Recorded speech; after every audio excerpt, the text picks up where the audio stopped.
Bismillahirrahmanirrahim. Assalamualaikum warahmatullahi wabarakatuh. Puji syukur kehadirat Allah Subhanahu wa taala atas limpahan rahmat yang diberikan kepada kita semua, sehingga pada kesempatan kali ini kita bisa bersama-sama di tempat ini dalam rangka mengikuti rangkaian acara dari Komunitas Belajar SMP Negeri 5 Majene, Komunitas Belajar Spelling Community.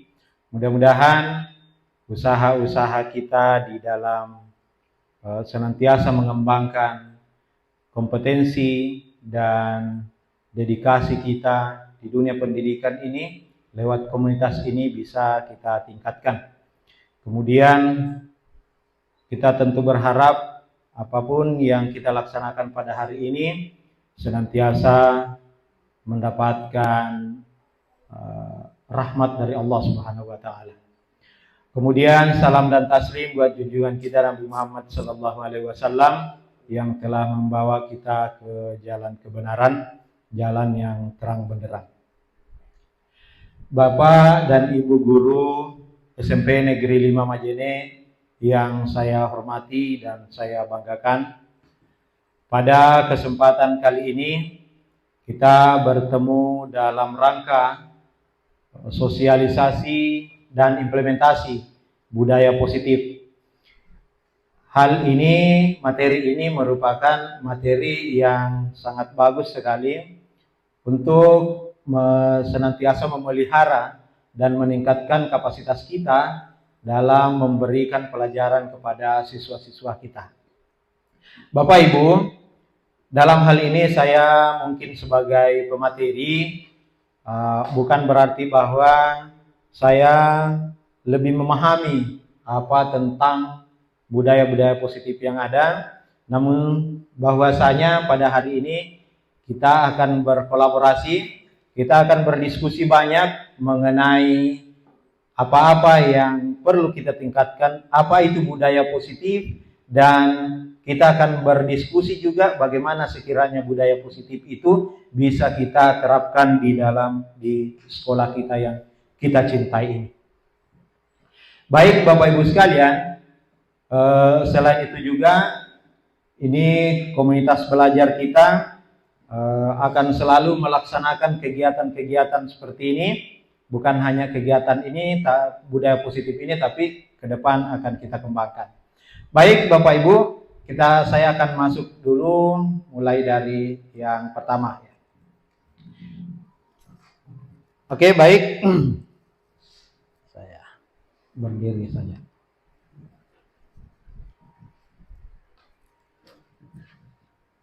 Ya. Sosialisasi dan implementasi budaya positif.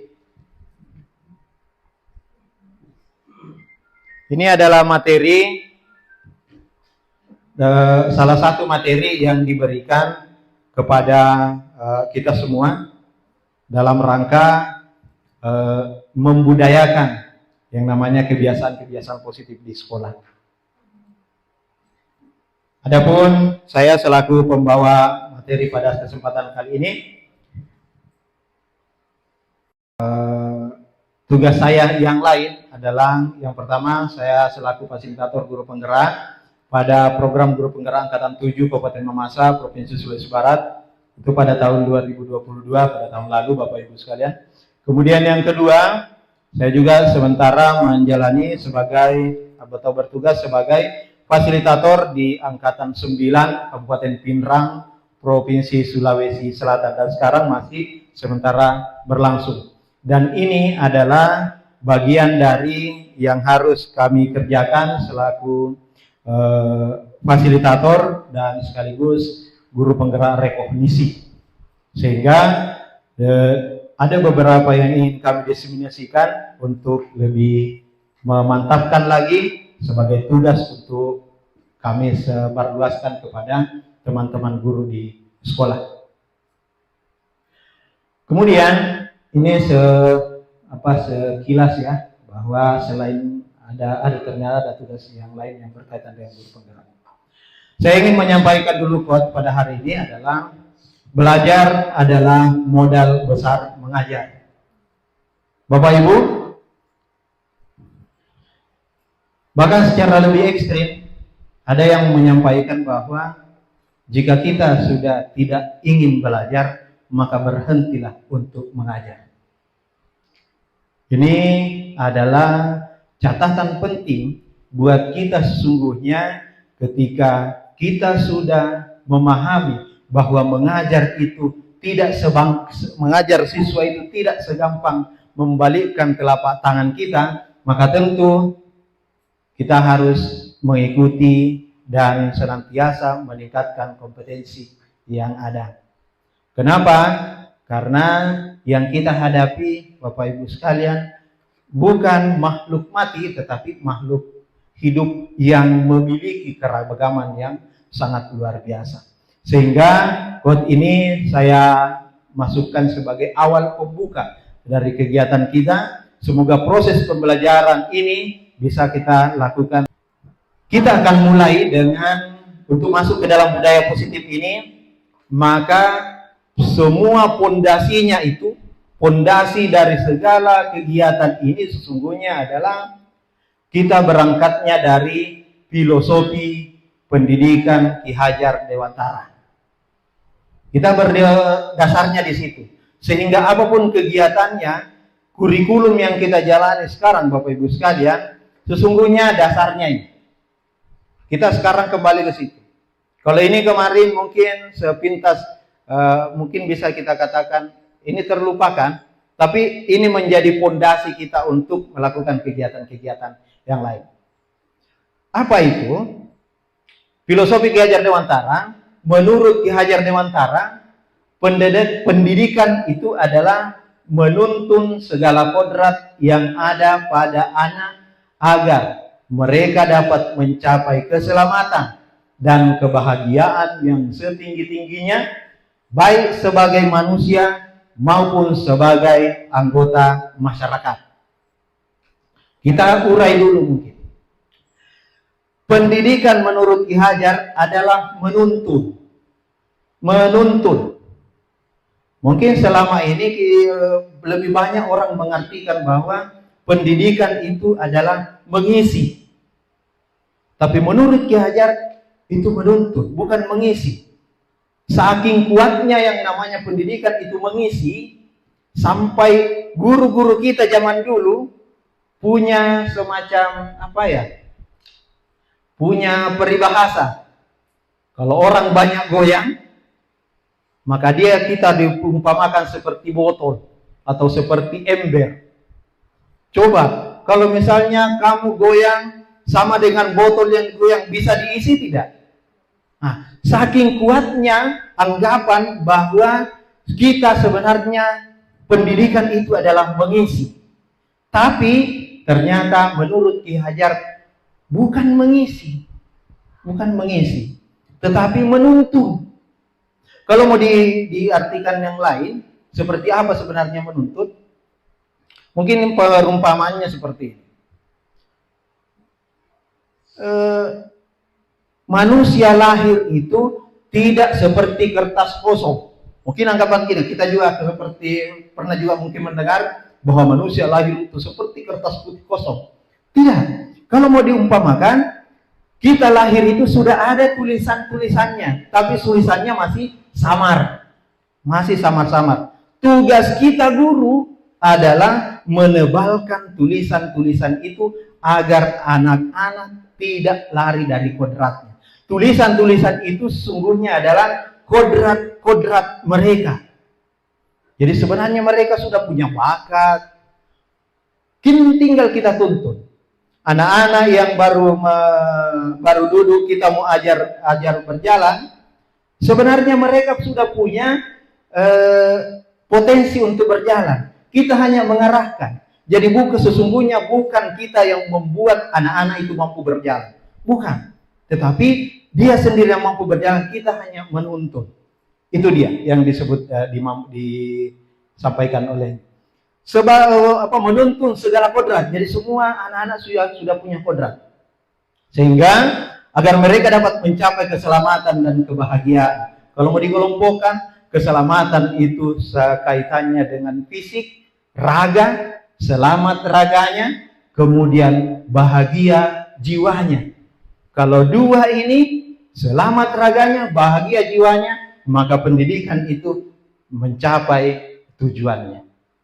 Baik sebagai manusia maupun sebagai anggota masyarakat. Nah, pendidik kita sebagai guru hanya menuntun kekuatan kodrat agar apa? Agar dapat memperbaiki lakunya, bukan dasarnya. Jadi hanya lakunya, karena mereka sebenarnya, dasar mereka sebenarnya sudah ada. Dasar anak-anak itu sebenarnya sudah ada. Tinggal kita memperbaiki lakunya agar dia tetap dalam koridor dan tumbuhnya kekuatan kodrat anak itu. Itu. Nah, kita semua berangkat dari situ untuk nanti lebih banyak membahas tentang budaya positif ini. Jadi di situ sebenarnya dasarnya kita berangkat dari situ untuk masuk di budaya positif. Nah, sekarang saya mengajak kepada kita semua sedikit merefleksi budaya positif di sekolah. Coba kita merenung, Bapak Ibu sekalian. Seperti apa impian sekolah yang kita inginkan? SMP Negeri 5 Majene ini, kalau kita pikirkan, kalau kita pejamkan mata, kita pasti punya angan-angan akan seperti apa sekolah kita ini. Silahkan coba dipikirkan. Seperti apa angan-angan kita, mau kita seperti apa sekolah kita. Kita pikirkan bagaimana murid-murid itu saling berinteraksi. Bagaimana interaksi kita di antara murid ini. Apakah sudah positif semuanya? Apakah masih ada yang negatif? Kemudian bagaimana guru saling bertegur sapa? Kita di sini bagaimana kondisi kita? Saling bertegur sapa, apakah banyak positifnya ataukah masih ada yang perlu ditingkatkan? Kemudian bagaimana guru menyapa murid? Kita mungkin bisa pikirkan bagaimana kita selama ini sehari-hari menyapa murid kita. Apakah memang sudah sesuai sebagai kita seorang pendidik? Atau apakah masih ada nilai-nilai yang perlu untuk kita tingkatkan? Kita sendiri pasti mampu untuk menjawab itu. Kemudian bagaimana guru menyelesaikan suatu permasalahan atau konflik antar murid? Ini akan dibahas lebih jauh nanti sebentar tentang bagaimana menyelesaikan konflik. Ternyata kita punya tipe-tipe masing-masing. Nah, coba kita bayangkan kira-kira seperti apa yang sudah terjadi pada suasana sekolah kita pada hari ini. Tentu apa yang kita idam-idamkan untuk mencapai angan-angan kita itu, maka kita harusnya mampu menciptakan. Yang pertama mungkin lingkungan positif agar terbentuk suatu budaya positif. Budaya positif itu nanti bisa terbentuk kalau lingkungan itu juga positif. Ya, kalau lingkungannya positif, maka lama-kelamaan budaya itu akan muncul. Yang mana lagi? Lingkungan yang aman dan nyaman. Supaya apa?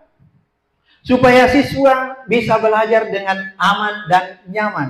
Kalau aman dan nyaman, siswa sudah bisa belajar dengan aman, nyaman di sekolah ini, maka keberhasilan untuk menggiring mereka ke budaya-budaya positif yang ada di sekolah kita ini pasti akan berhasil.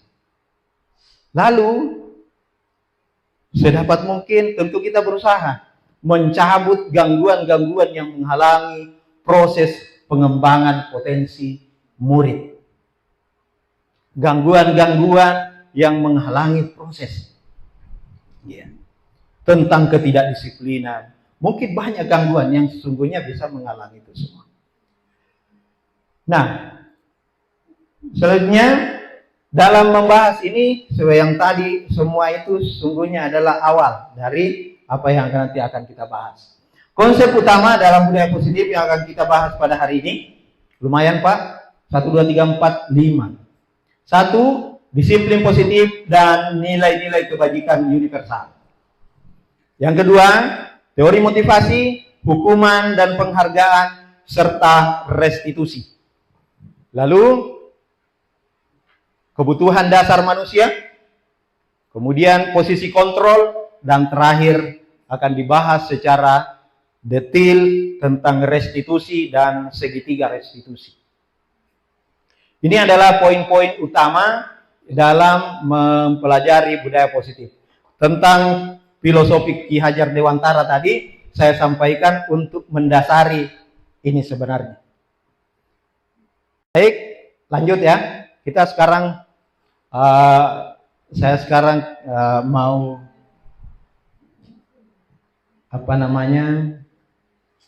ada mungkin game, tapi ini juga pembelajaran. Sebelum kita masuk di materi. 1, 2, 3. Oke, mungkin Pak Nurlam bisa berpasangan dengan Pak Tasim.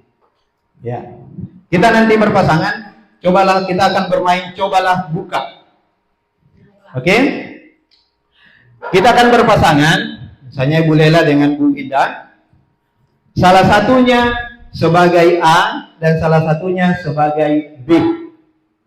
Ya, kalau misalnya Bu Lela adalah A, berarti Bu Indah adalah B.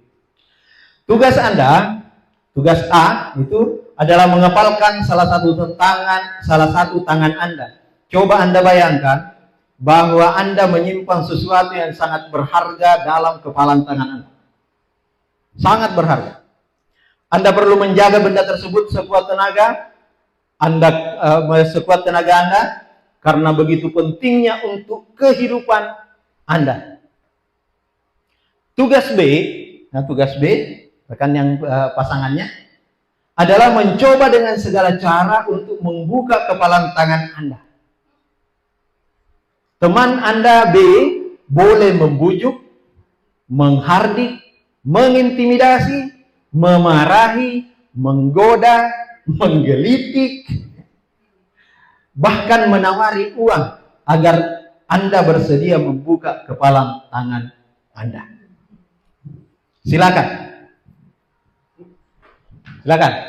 Silakan berinteraksi. Salah satu,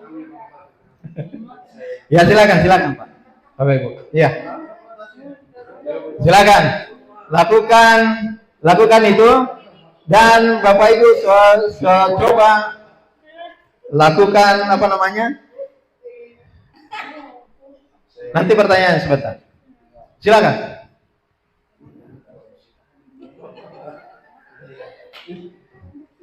Tolong dilaporkan nanti hasilnya ya.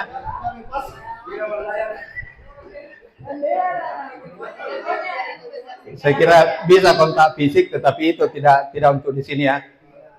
Oke. Memberi uang boleh. Ya, keberhasilanmu sesungguhnya adalah pada saat mampu membuka. Terserah ya.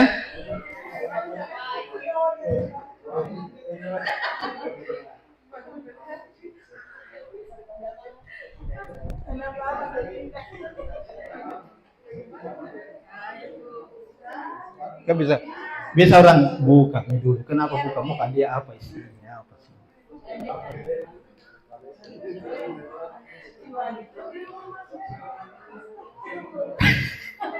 Oke. Bagaimana? Mau ya?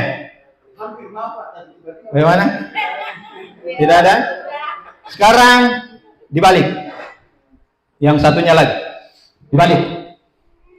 Sekarang B yang berfungsi sebagai A. B yang menggenggam tangan, A yang menggoda. Silakan. Dilakukan Pak. Dilakukan Bapak Ibu.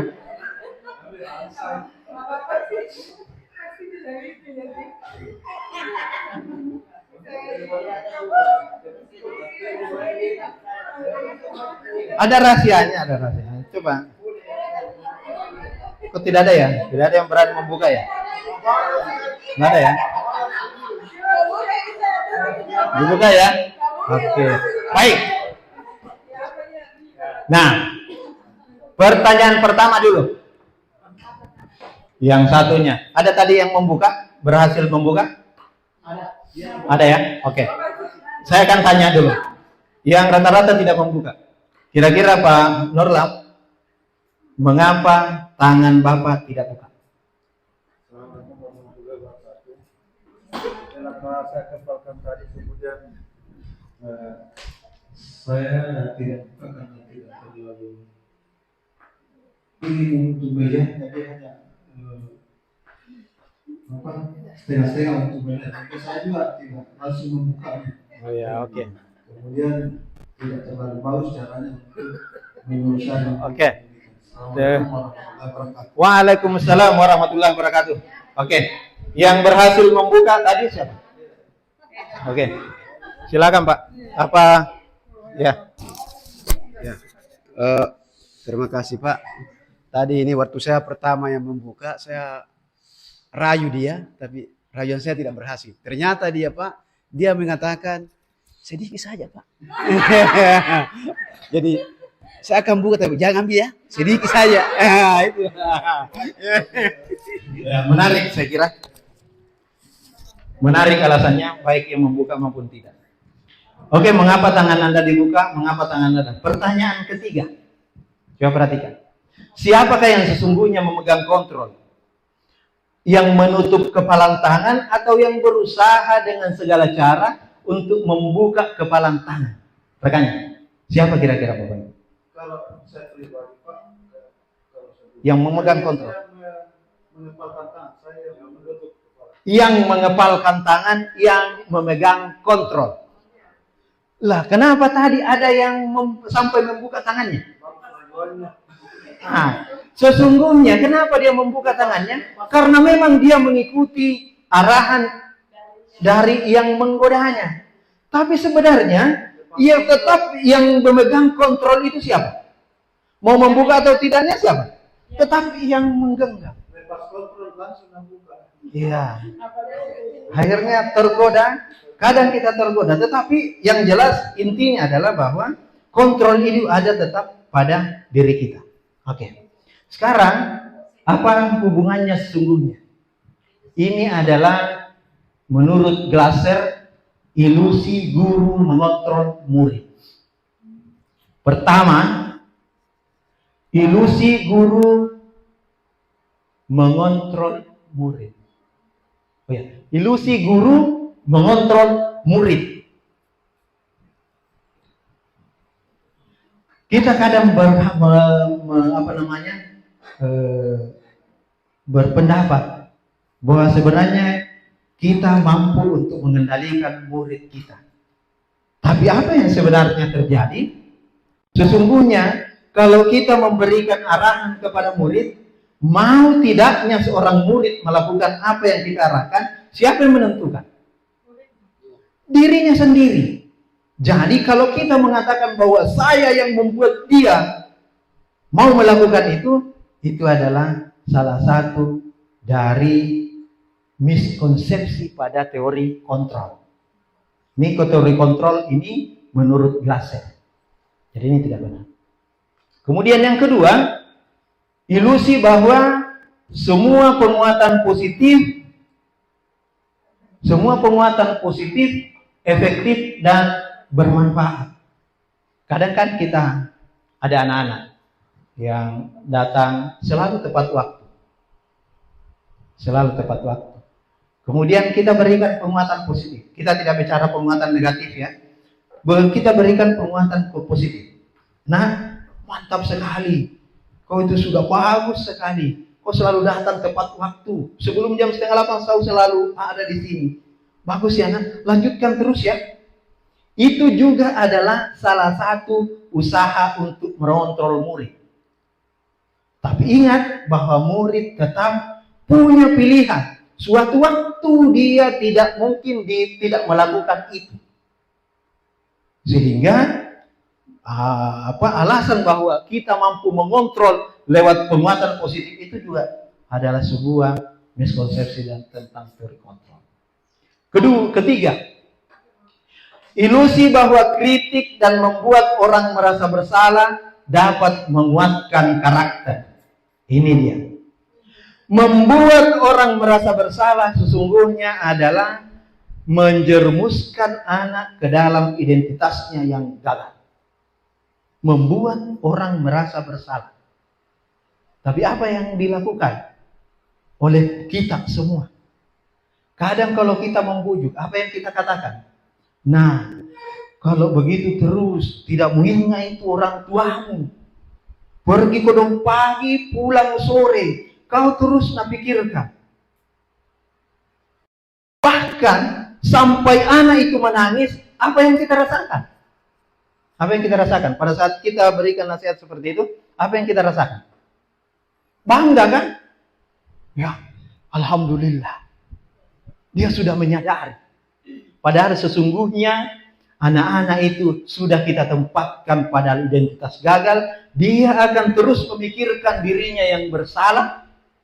Dia akan terus merasa bersalah dan akan sulit keluar dari lingkaran kesalahan itu untuk memperbaiki dirinya.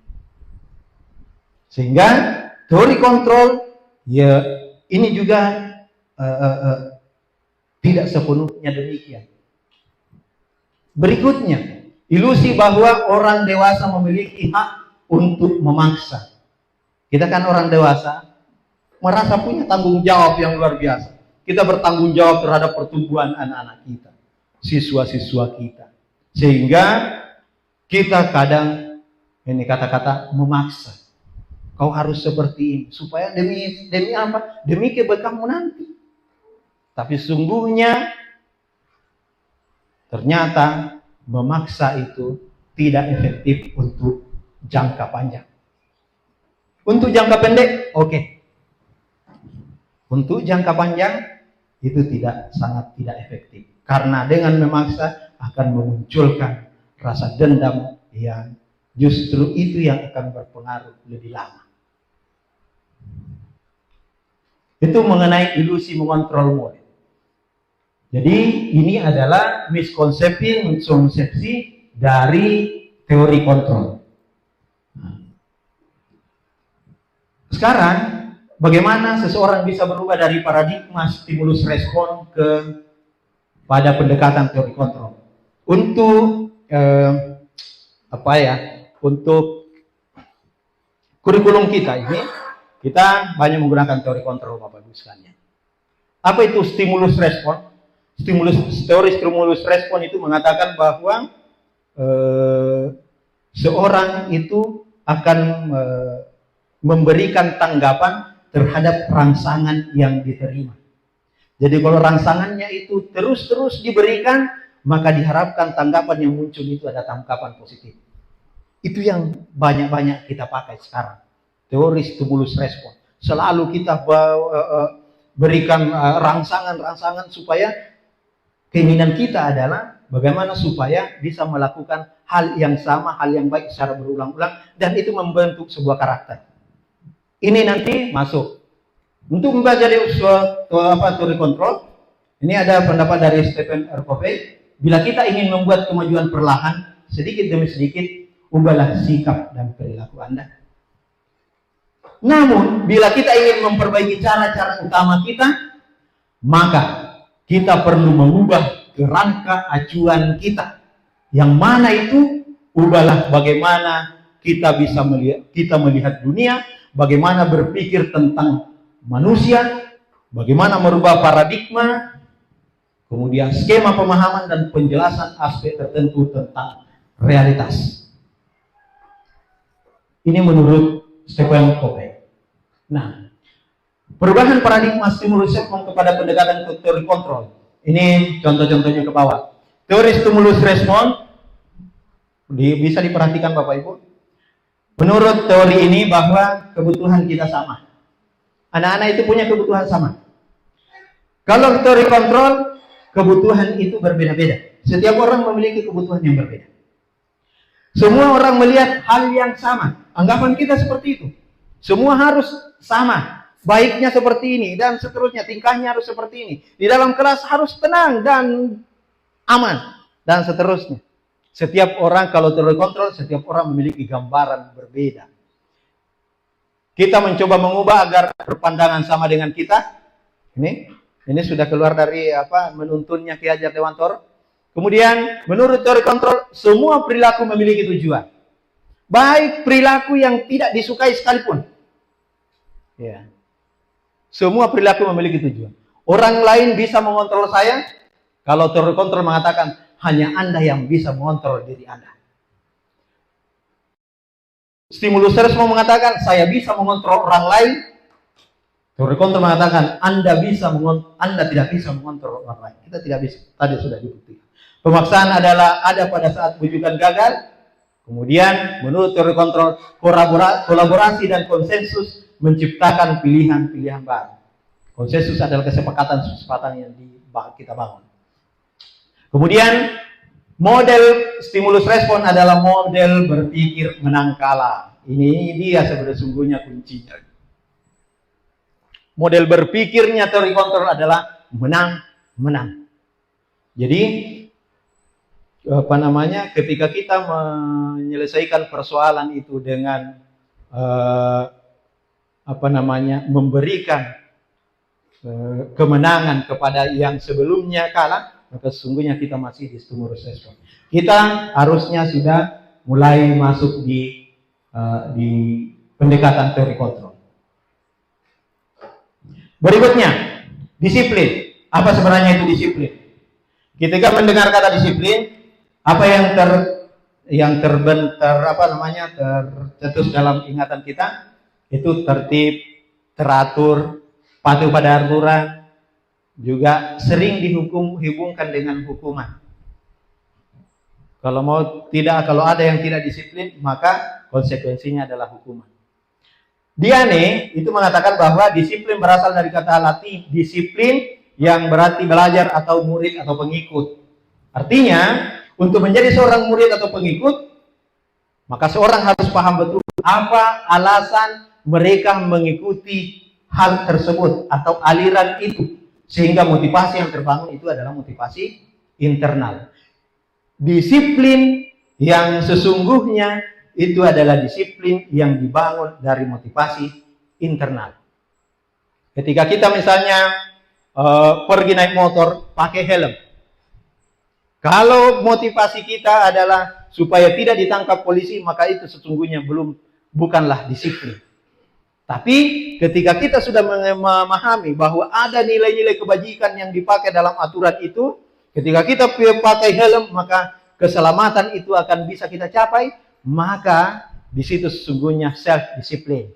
Itu sesungguhnya yang dimaksud dengan disiplin. Lanjut. Kemudian apa sebenarnya nilai-nilai kebajikan? Untuk nilai kebajikan ini ada beberapa yang ada ini tergantung dari organisasi yang mengeluarkannya. Untuk kita di kurikulum Merdeka ini adalah profil pelajar Pancasila yang terdiri dari 6 dimensi. Beriman dan bertakwa kepada Tuhan Yang Maha Esa dan berakhlak mulia. Kemudian mandiri, bernalar kritis, berkebinekaan global, gotong royong, dan kreatif. Adapun dari organisasi lain, misalnya IBO Primary Yes Program, itu toleransi, rasa hormat, integritas, mandiri, menghargai, antusias. Ini adalah nilai-nilai kebajikan. Pada saat kita nanti membuat suatu kesepakatan kelas, ini yang bisa dipedomani Bapak Ibu sekalian. Kemudian 9 pilar karakter Indonesian Heritage juga punya. Masih ada organisasi-organisasi lain Bapak Ibu sekalian yang membahas tentang nilai-nilai kebajikan ini. Nilai kebajikan ini lepas dari nilai yang disepakati yang terlepas dari agama, ras, dan suku. Tidak ada hubungannya bahkan itu. Karena nilai-nilai kebajikan itu adalah nilai yang kita sepakati secara bersama-sama.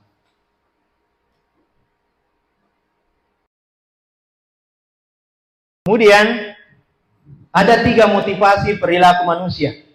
Yang pertama, untuk menghindari ketidaknyamanan atau hukuman.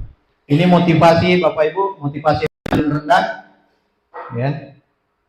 Ketika orang melakukan ini, berarti pertanyaan yang muncul adalah kira-kira apa yang akan terjadi jika saya tidak melakukannya. Motivasi yang keluar ini adalah motivasi dari luar atau motivasi eksternal. Kemudian yang kedua, motivasi untuk melakukan kegiatan untuk mendapatkan imbalan atau penghargaan dari orang lain. Imbalan ini bisa berupa pujian, bisa berupa hadiah, ya. Ini semua. Pertanyaannya adalah orang yang melakukan seperti ini, yang mempunyai motivasi seperti ini adalah apa yang akan saya dapatkan kalau saya melakukannya?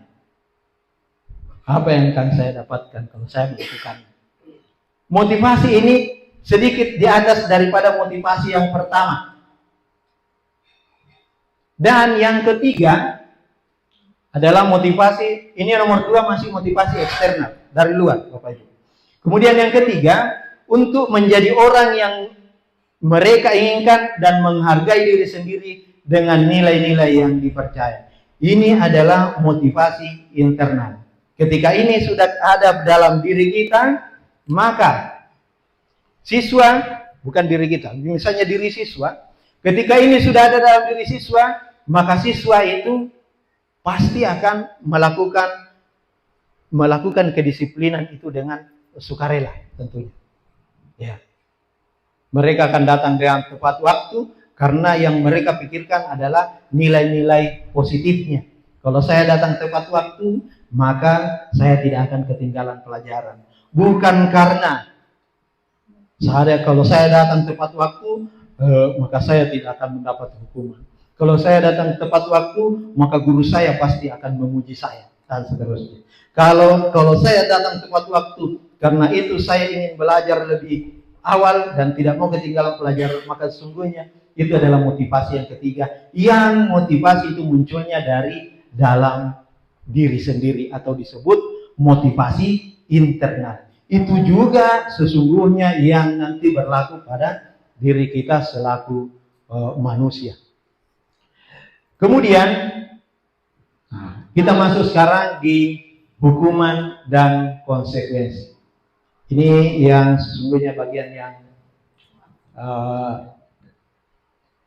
bagus untuk kita kaji. Lala kurang menguasai pelajaran matematika. Coba disimak Bapak Ibu ya. Sehingga pada saat pelajaran tersebut berlangsung, dia lebih banyak berdiam diri atau menggambar di buku pelajarannya. Pada saat guru matematikanya, Pak Baso guru kita, menanyakan pertanyaan Pak Baso menanyakan pertanyaan, Lala menjadi gugup dan tidak sengaja menjatuhkan tasnya dari kursi, serta tiba-tiba menjadi gagap pada saat berupaya menjawab. Seluruh kelas pun tertawa melihat perilaku Lala yang bicara tergagap dan terkejut tersebut. Pak Baso pada saat itu membiarkan teman-temannya Lala menertawakan Lala yang tergagap dan malu luar biasa. Dan malahan minta Lala untuk maju ke depan dan berdiri di depan kelas sambil menunjuk hidungnya. Karena tidak bisa menjawab pertanyaan Pak Baso. Kelas makin gaduh dan anak-anak pun tertawa melihat Lala di depan kelas memegang ujung hidungnya. Pertanyaannya, apakah Anda setuju dengan tindakan Pak Baso terhadap Lala? Mengapa? Silakan Bapak Ibu. Saya mungkin ada yang mau berpendapat. Silakan. Apakah Bapak Ibu setuju dengan tindakannya Pak Baso terhadap Lala yang menyuruh ke depan kelas untuk memegang hidungnya karena tidak bisa menjawab pertanyaan? Siapa yang mau menjawab? Silakan Bapak Ibu. Silakan. Ya, silakan Ibu Nurjaina. Ya, kalau menurut saya Pak, tidak setuju dengan tindakan Pak Baso terhadap Lala. Karena mungkin itu tindakan Pak Baso merupakan hukuman kepada Lala. Terima kasih. Luar biasa. Jadi tidak setuju karena itu adalah hukuman. Kira-kira ada yang bisa mengungkapkan sesungguhnya apa yang terjadi dengan Lala pada saat itu sehingga kita tidak menyetujui? Silakan Ibu. Baik. Ya, terima kasih Pak. Menurut saya, jadi kalau seperti yang dilihat di kasus di atas, bahwa ada pembiaran Pak Baso sebagai guru membiarkan muridnya menertawai Lala sehingga tadi pertanyaannya tindakan Pak Baso terhadap Lala. Sehingga secara otomatis kembali lagi bahwa yang kita ingin bangun adalah motivasi siswa seperti yang di sebelumnya tujuan motivasi atau apa tadi. Yang motivasi tadi bahwa yang diharapkan adalah motivasi yang ketika siswa belajar adalah motivasi bahwa siswa merasa bahwa ketika saya tidak ikut belajar berarti saya akan ketinggalan. Sedangkan kalau kasusnya seperti ini otomatis Lala akan kehilangan motivasi belajar yang timbul dari dirinya sendiri. Kalaupun akhirnya ikut belajar itu hanya karena mungkin pengaruh dari luar, hanya faktor terpaksa seperti itu mungkin Pak. Terima kasih banyak, luar biasa. Terima kasih banyak Bu Yanita. Luar biasa. Jadi saya kira kita semua tidak setuju bahwasanya apa yang dilakukannya itu betul sekali yang disampaikan oleh Ibu Lela, kemudian Ibu Musda. Bahwasanya yang dilakukan itu bahkan bisa mematikan motivasi belajar dari siswa itu sendiri. Nah, pertanyaan kedua. Menurut Anda tindakan Pak Baso terhadap Lala adalah sebuah hukuman atau konsekuensi? Hukuman ya? Oke, kita simpan ya. Hukuman. Karena boleh jadi itu tidak ada kesepakatan sebelumnya kan? Ya. Hukuman dan konsekuensi. Ada dua di sini. Yang sebenarnya kita tadi hanya memancing Bapak Ibu untuk berpikir sebelumnya. Hukuman itu bersifat tidak terencana atau tiba-tiba.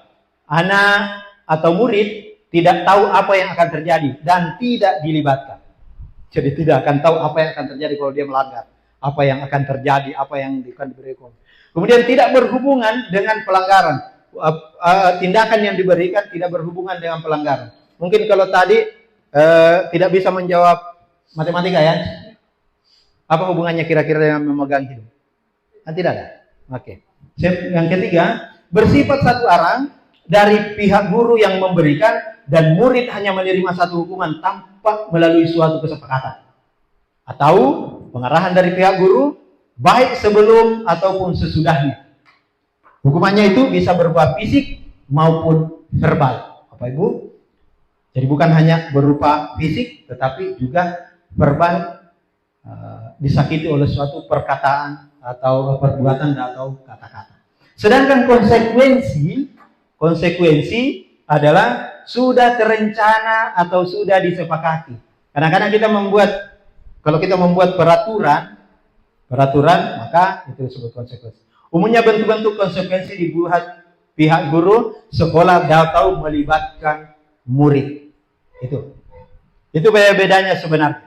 Jadi tidak serta-merta konsekuensi memberikan tindakan terhadap suatu pelanggaran, tetapi ada data-data yang dipakai ya sesuai dengan aturan yang sudah disepakati. Kalau tidak ada aturan yang disepakati, maka besar kemungkinan itu adalah sebuah hukuman.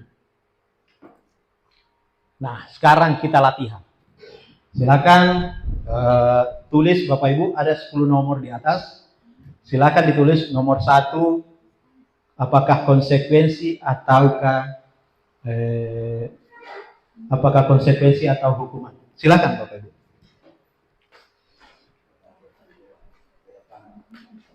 Ambil kertas. 1 sampai 10 bisa pinjam minta. Saya di karena sedikit aja sebenarnya.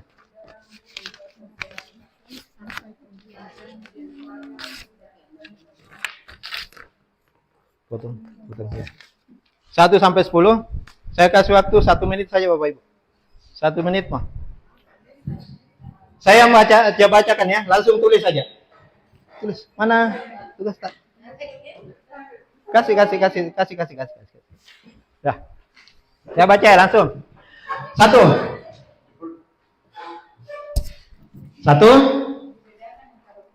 Mencatat 100 kali dalam buku kalimat apa?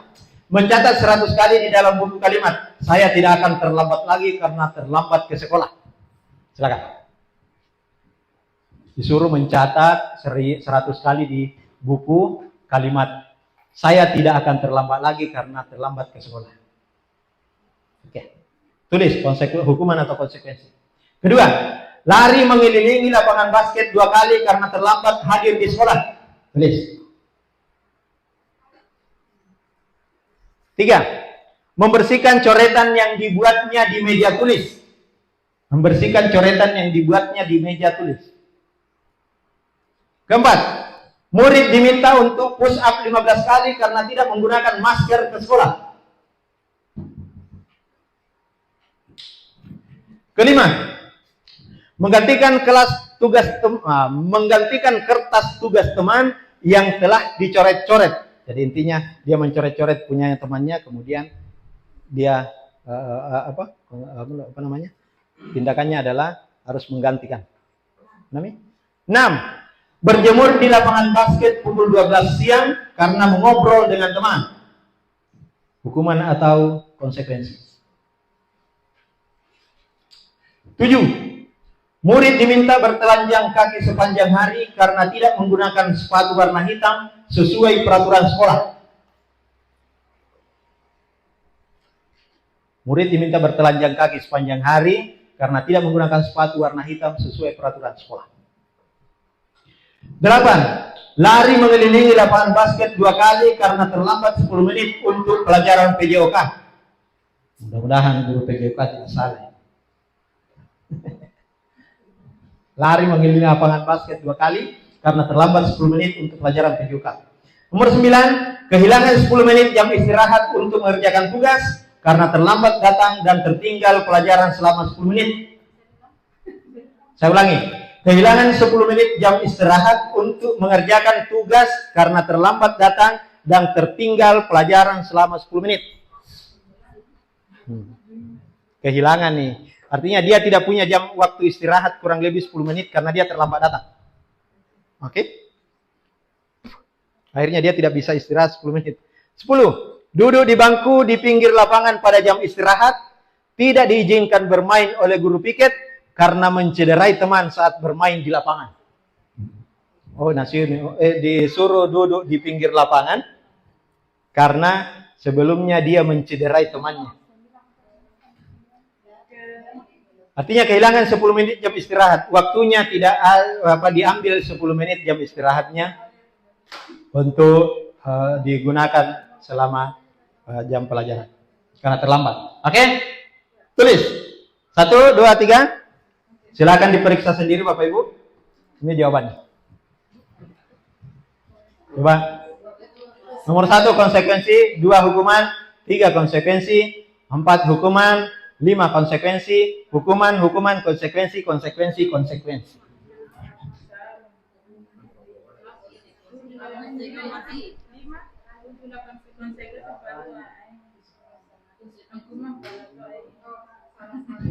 Luar biasa. Bapak Ibu belum menerima materinya, tetapi feelingnya mantap. Dengan adanya tadi hanya bermodalkan pengertian, itu sudah bisa. Ada yang 1 salah, ada yang benar semua Bapak Ibu? Sesudahnya, oke, 2 salah, mungkin 3 salah. 8 benar ya, 6 benar ya. Oke, baik, terima kasih atas partisipasi Bapak Ibu. Nanti kita akan bahas secara detail sebentar, seperti apa itu. Kemudian restitusi, yang ketiga itu adalah restitusi. Apa itu restitusi? Ini adalah hal yang baru. Mungkin kita hanya mengenal hukuman konsekuensi. Ada hal baru Pak, Bapak, Ibu. Ada tindakan baru yang bukan dari keduanya. Apa itu? Restitusi adalah proses menciptakan kondisi bagi murid untuk memperbaiki kesalahan mereka sehingga mereka bisa kembali pada kelompok mereka dengan karakter yang lebih kuat. Orang yang punya kesalahan, tentunya pikiran kita adalah bagaimana supaya kesalahan yang bisa dibuat itu, yang telah diperbuat itu impas. Ya kan itu kan? Yang ada adalah, makanya tadi dikatakan, itu masih stimulus respon. Yang kita pikirkan adalah menang kalah. Ketika melakukan pelanggaran, maka dia harus mendapatkan ganjaran yang setimpal. Nah, restitusi tidak seperti itu. Tapi bagaimana caranya supaya bisa kembali menjadi lebih percaya diri lagi, dan intinya adalah bisa memperbaiki kesalahan. Kemudian lanjut. Nah, sekarang keyakinan kelas.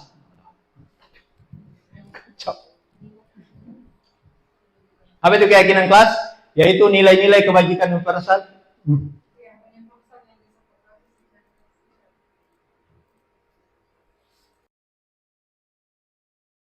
Ya.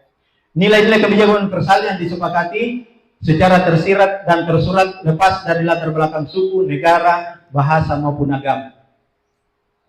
Ini adalah nilai keyakinan kelas. Artinya, kenapa bukan kesepakatan kelas? Kesepakatan kelas itu cenderung kepada aturan-aturan yang teknis.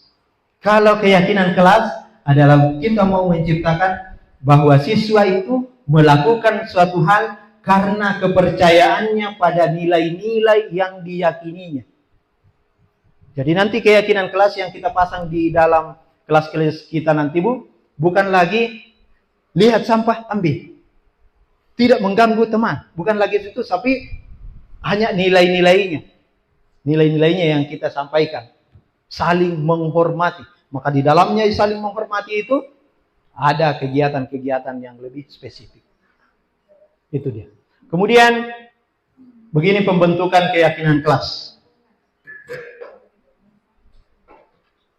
Keyakinan kelas bersifat lebih abstrak. Kemudian seterusnya. Nah, sekarang prosedur pembentukan keyakinan kelas. Yang pertama itu curah pendapat.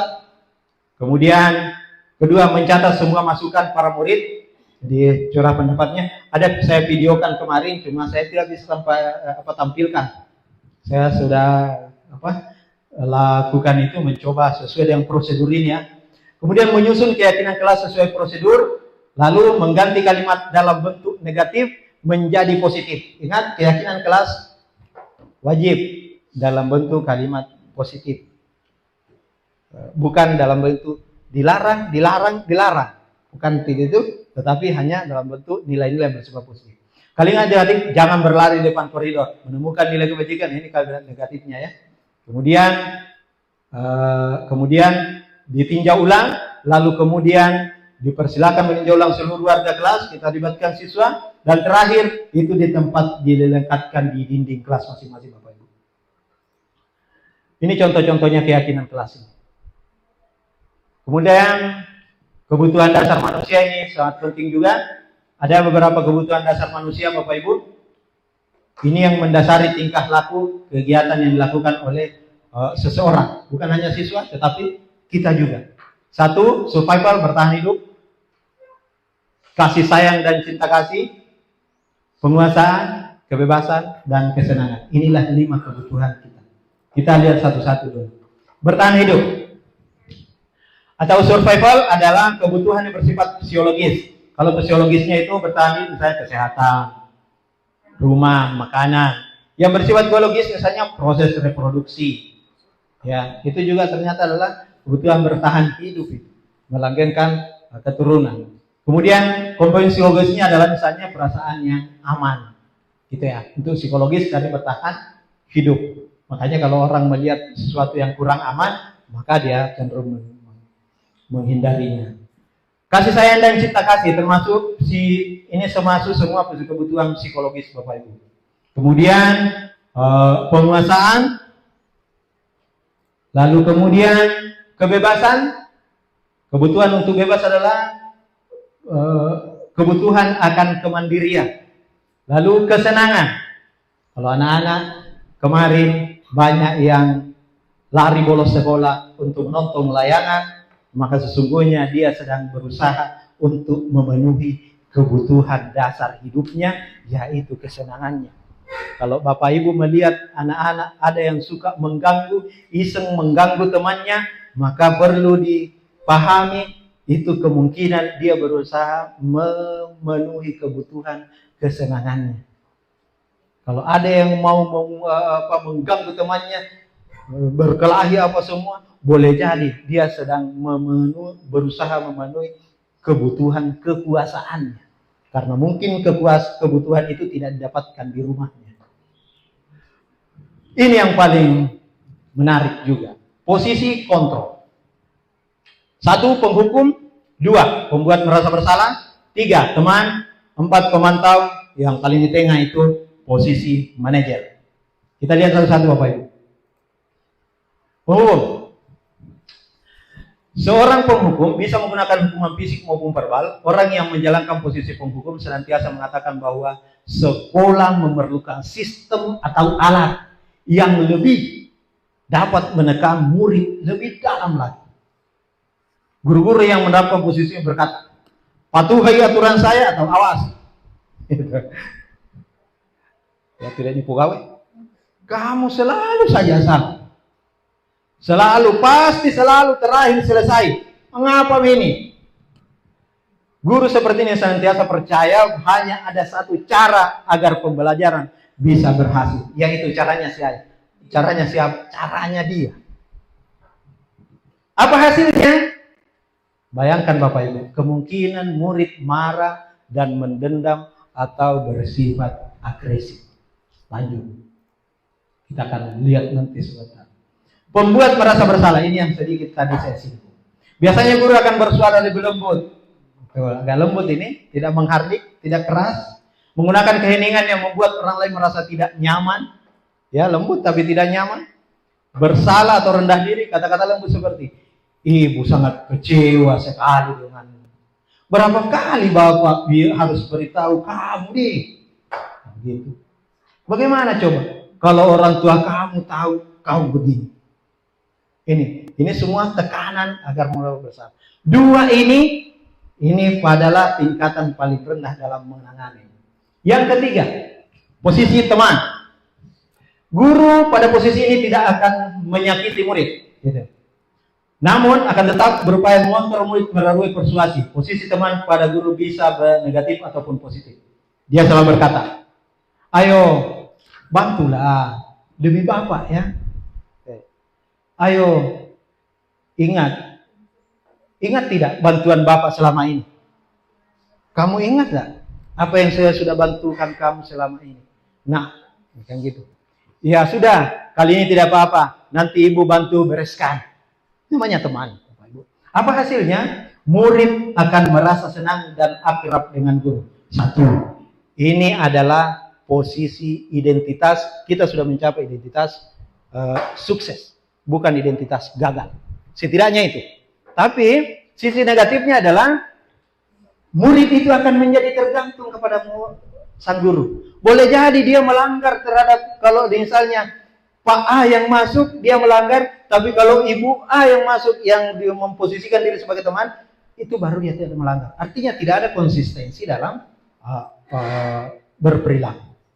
Berikutnya, pemantau. Nah, ini pemantau yang dingin. Posisi memantau berdasarkan pada peraturan dan konsekuensi. Ada peraturan, ada konsekuensi. Itu baru bisa jadi pemantau.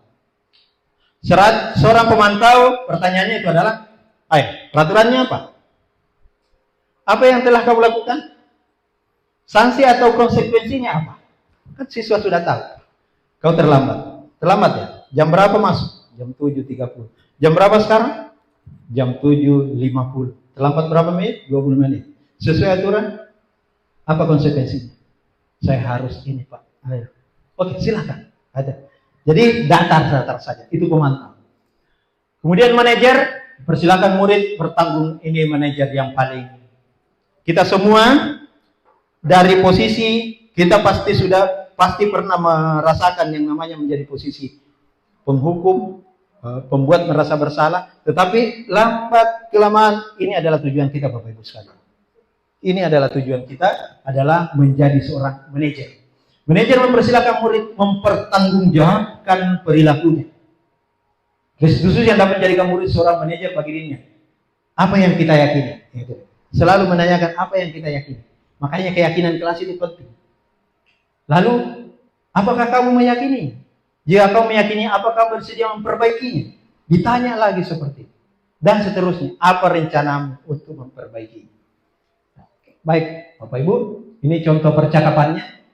Sebelah mana?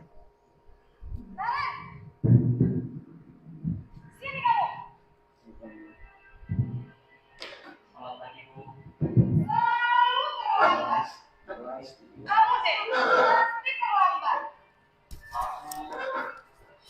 Apa? Apa coba? Posisi penghukum. Kamu apa lagi? Kapan sih kamu tidak terlambat? Malas sekali ya kamu jadi anak. Dasar malas. Gak kapok-kapok sih kamu. Sudah berapa kali terlambat? Sana, kamu keliling lapangan basket 2 kali. Kenapa? Kamu lagi Bu.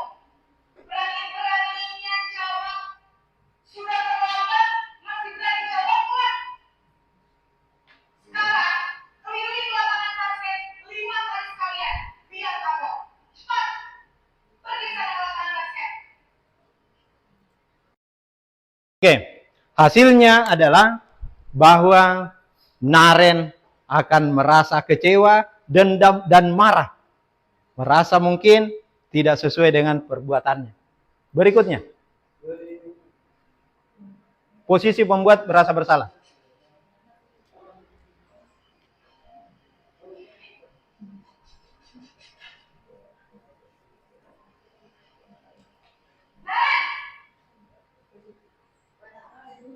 Tutup Pak Nurlah, supaya agak-agak. Naren. Kamu kenapa terlambat lagi, nak? Ya Tuhan, Naren. Kamu senang ya bikin ibu susah ya? Kalau kamu terlambat lagi, nanti ibu yang ditegur bapak kepala sekolah, nak. Disangka ibu tidak bisa membina kamu. Duh, gimana ini? Duh, Gusti Naren. Kamu suka ya kalau ibu tegur bapak kepala sekolah? Terus, sekarang ibu harus tulis apa yang di buku absen? Ini kamu sudah sering terlambat loh. Ibu harus apa coba? Ya sudah, lain kali jangan bikin ibu susah lagi ya nak ya. Ibu tidak akan kuat lagi kalau kamu gini terus. Bisa jantungan kalau ibu tegur bapak kepala sekolah. Sangat cepat, kelas.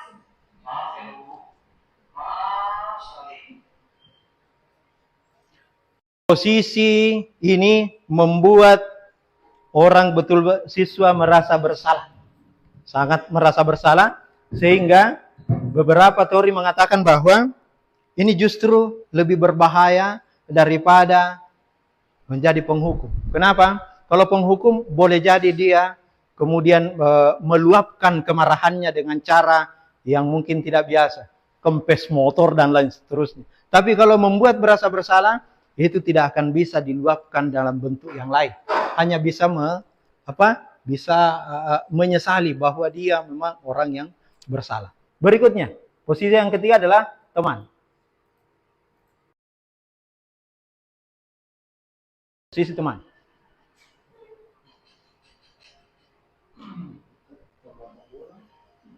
Kasusnya sama Bapak.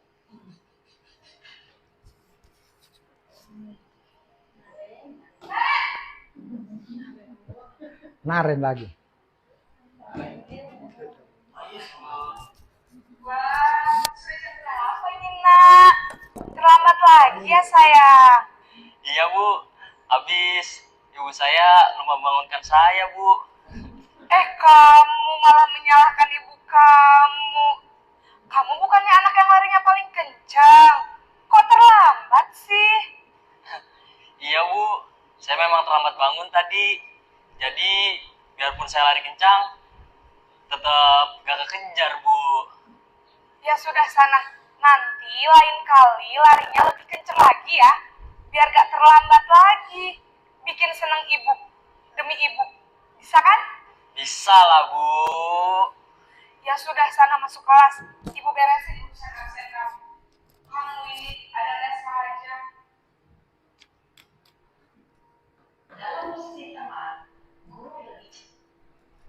Positifnya adalah bisa dilihat dari raut wajahnya Naren bahwa dia sudah memiliki identitas sukses, bukan lagi gagal.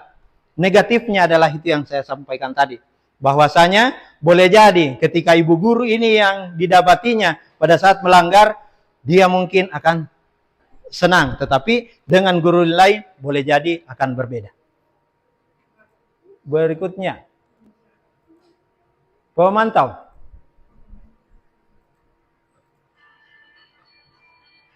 Posisi pemantau atau monitor. Naren lagi.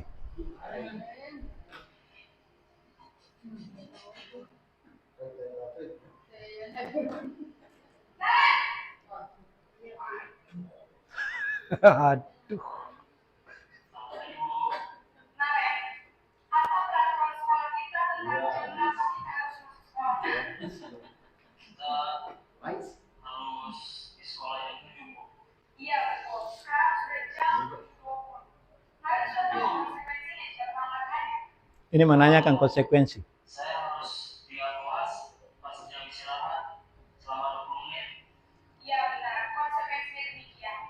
Jadi nanti jam 9.30 pas istirahat, kamu harus tinggal di kelas, kerjakan tugas tambahan untuk ketinggalan kamu ya. Baik, Bu.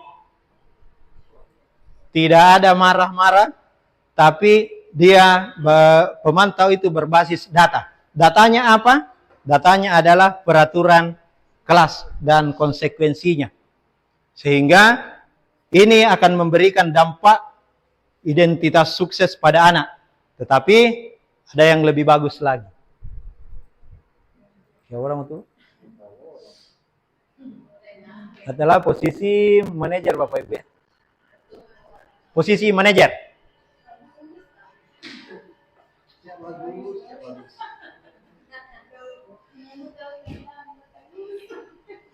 Coba disimak baik-baik. Ada pertanyaan terakhir sebentar ya. Aduh.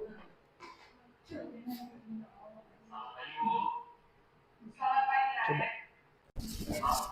Nanti. Saya terlambat. Iya, sekolah masuknya jam 7, sekarang sudah jam 7.20. Jadi sekarang bagaimana ini Naren? Maaf, Bu. Saya lupa tugas malam. Baiklah, menurut kamu, keyakinan sekolah yang mana yang kamu tingkatkan? Itu pertanyaannya Pak. Menghargai diri sendiri dan orang lain mungkin ya, Bu. Setuju. Jadi, apakah Naren meyakini prinsip saling menghormati tersebut? Iya, Bu. Saya meyakininya. Apakah Naren bersedia memperbaiki masalah keterlambatan ini? Bersedia, Bu. Bagaimana kamu akan memperbaiki masalah keterlambatan ini? Saya akan coba untuk tidak lupa menyetel alarm saya. Baik, kalau Naren lupa menyetel alarm di rumah, ada orang yang kira-kira bisa bantu mengingatkan tidak? Ada, Bu. Kata saya, Kak Emma. Ada lagi selain Kak Emma? Selain Kak Emma, ada ibu saya. Baik, jadi yang mengingatkan Naren adalah Kak Emma dan ibu kamu ya. Kira-kira akan mulai saya alami kapan nih, Naren? Setelah pulang sekolah, akan segera saya lakukan. Baik, jadi Naren akan setel alarm untuk bangun besok pagi dan akan diingatkan oleh kakak dan ibu dan Naren ya. Ada lagi yang mungkin perlu dilakukan Naren? Agar tidak terlambat bangun lagi. Tidak ada, Bu. Baik Naren, terima kasih untuk kerjasama kamu. Sekarang kamu perlu kembali ke kelas untuk belajar. Baik, Bu. Terima kasih. Oke. Itu adalah posisi kontrol. Ikuti nih. Posisi kontrol yang disarankan untuk membimbing murid memiliki sikap disiplin yang positif, yaitu murid yang mandiri, bertanggung jawab, dan dapat memecahkan masalah. Oke. Mandiri, bertanggung jawab, dan dapat memecahkan masalahnya sendiri. Itu dia yang sebenarnya yang diinginkan. Sehingga motivasi untuk tidak melakukan pelanggaran, motivasi untuk memiliki karakter yang baik itu adalah motivasi dari dalam diri. Untuk restitusi yang dilakukan tadi oleh manajer itu, bisa dikatakan ada restitusi, langkah-langkahnya itu ada 3 Bapak Ibu sekalian. Yang pertama menstabilkan identitas, kedua validasi tindakan yang salah, kemudian nanti menanyakan tentang keyakinan. Lalu ini langkah-langkahnya. Ketika kita misalnya menemui masalah dengan anak-anak untuk menyelesaikannya, tentu dengan tidak dengan cara menghukum dan seterusnya. Ini dengan cara mempraktikkan segitiga restitusi. Untuk menstabilkan identitas, kemudian validasi tindakan salah, kemudian menanyakan keyakinan. Contoh restitusi dengan segala keterbatasannya.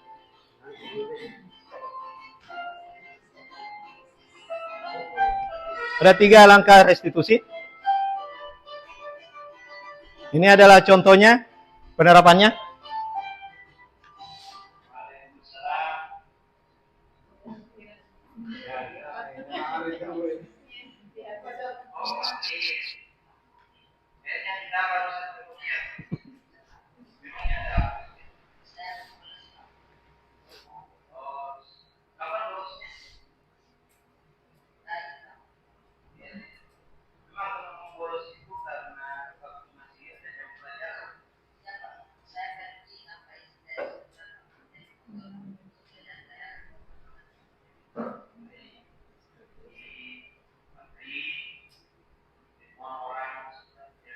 Ini adalah langkah menstabilkan identitas.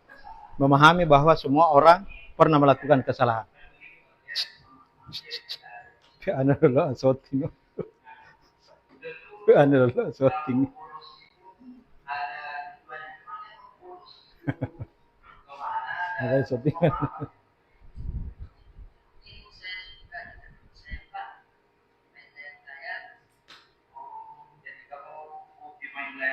Validasi tindakan yang salah. Bahwasanya semua tindakan itu ada yang mendasarinya. Yaitu dia senang dengan layang-layang. Kita harus bisa memahami itu.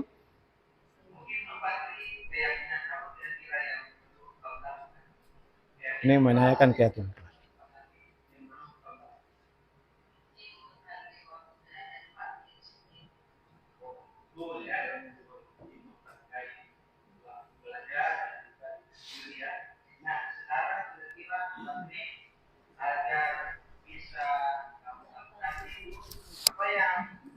Bisa kamu lakukan apabila supaya kamu bisa menjadi lebih menghargai lagi waktu belajar. Apa yang bisa kamu lakukan? Disiplinkan diri pada tertib. Oke, baik. Nah, jadi mulai besok kita bisa lebih disiplin, ya. Belajar di sekolah sampai 50%. Itu ya, namanya.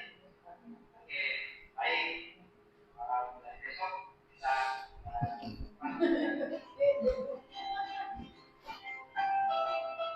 Oke, ini testimoninya.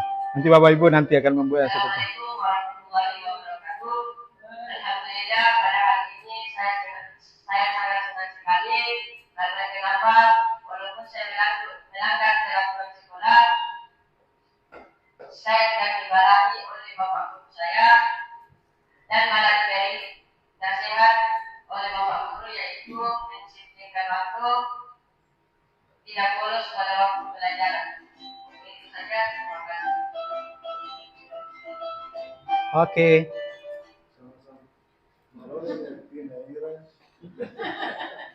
Luar biasa ya. Oke, saya kira itu saja apa yang bisa saya sampaikan. Nah, saya cuma bertanya sebelum kita tutup. Dari 5 posisi kontrol ini, Mungkin bisa kita pikirkan. Kita sekarang berada di posisi mana? Kita sekarang berada di posisi mana? Di posisi manapun kita berada saat ini.